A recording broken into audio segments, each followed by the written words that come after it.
Today we are going to talk about our pets, the animals in our lives, and how to best keep them as healthy as possible.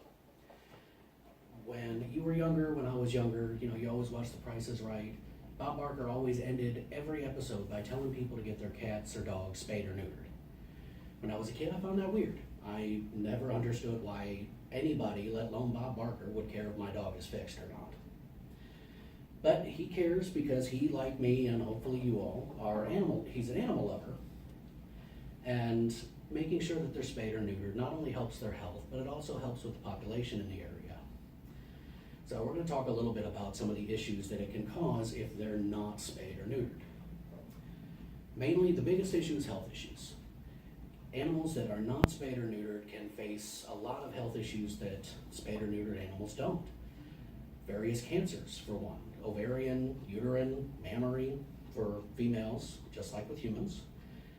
Prostate and testicular for the males, just like humans. When they're spayed or neutered, most of those tendencies are greatly reduced or completely erased. They can also face other different kinds of infections and diseases too. For instance, there's an infection called pyometra that's a uterine infection that can be life-threatening for females. Males can also be afflicted with infections and diseases in their prostate, causing an enlarged prostate, which can also be fatal, just like with people. And then, of course, there's unintended pregnancy that can definitely alter the health of your females. So it's important for your indoor pets, but you also may have ferals and strays that show up in your midst, and they need attention too. Whenever they show up, half the time they're runaways, that they've run away from their place and they either can't or don't want to go home. They found a new place that they like, they're happy. Others are dumped, where people either are no longer willing or able to care for an animal. They'll take them somewhere, dump them off, and leave them to fend for themselves. It's very sad. But to ensure the health of your pets, making sure the ferals and the strays are spayed or neutered can definitely go a long way towards that. It helps from them spreading diseases to your pets. Plus, it can help keep down the overpopulation, because I speak from experience when I tell you that 2 cats can easily become 18, almost overnight. So there's really one simple way to ensure the health and wellness of the animals, and that's to get them spayed or neutered. But they can also exhibit different behavioral traits that, if they're spayed or neutered, they won't necessarily show. Males tend to get very territorial, very aggressive, whereas females, according to the American Animal Health Foundation, their blog post from June of 2012 says that females tend to act spayed most of the year, unless they're in heat, which is roughly about every 8 months. When they're in heat, they can exhibit the same kind of traits as the males. They can be very aggressive, very territorial, but they can also have really elevated anxiety levels.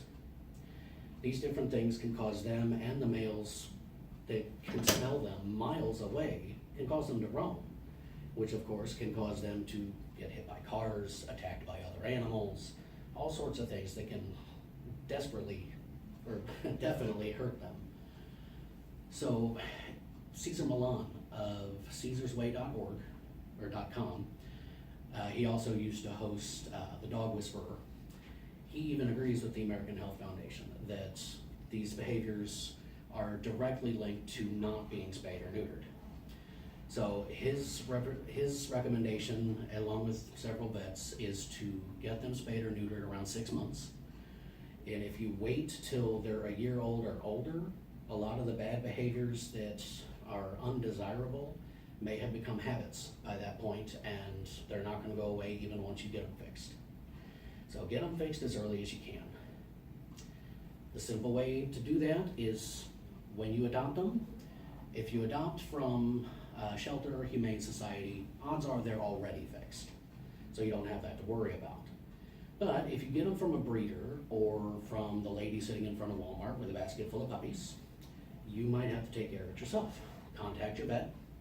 They'll be able to tell you how old the baby is and when to get them spayed or neutered. Or you can also rely on local organizations. Around here in Jeff City, we've got one called Wild Things. They're a feral feline fix. They deal with cats. And they will come to an area and perform what they call a TNR, trap, neuter, release.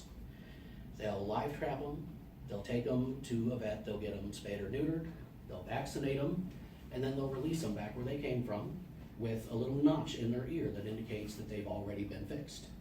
That way they won't get picked up again. You can find more on Wild Things at friendsofjcas.org.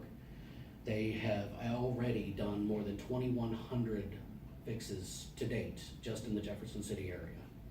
So, pretty amazing group. They also have a Facebook page, so you can search for Wild Things on Facebook. So, just based on the little bit we've gotten to talk about today, you can see that spaying and neutering your animals is seriously important. Their health and wellness depends on it. If you want to avoid the different illnesses, cancers, infections, unintended pregnancies, getting them spayed or neutered is the best and easiest way to go. Even for the ferals, a lot of the humane societies will do fixes for low cost for ferals if you bring them in on specific days. We've done that for a couple ourselves. So get them fixed. You want your fur babies to be with you as long as possible. So to go back to Bob Barker, help control the pet population, have your pet spayed or neutered. Thank you.